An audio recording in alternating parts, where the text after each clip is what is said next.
Hello दोस्तों, स्वागत है इस वीडियो में आपका। तो आप देख सकते हो हमने 8 इंचिस के कट लगा लिए है पल्ले पे। तो ये पल्ला हमारा बन के तैयार है। तो आप देख सकते हो ये इस प्रकार है, हमने ये कट लगाए हैं।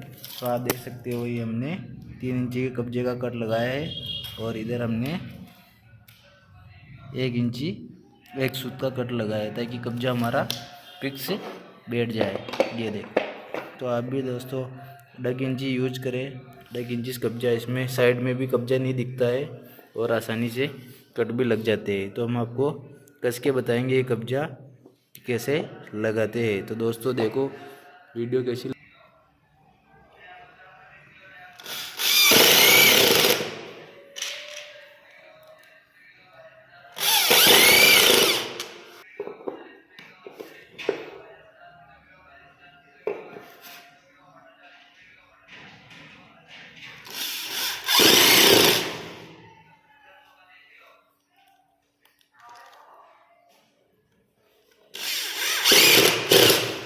दोस्तों हमने ये कब्जे लगा लिए। आप देख सकते हो ये बहुत ही शानदार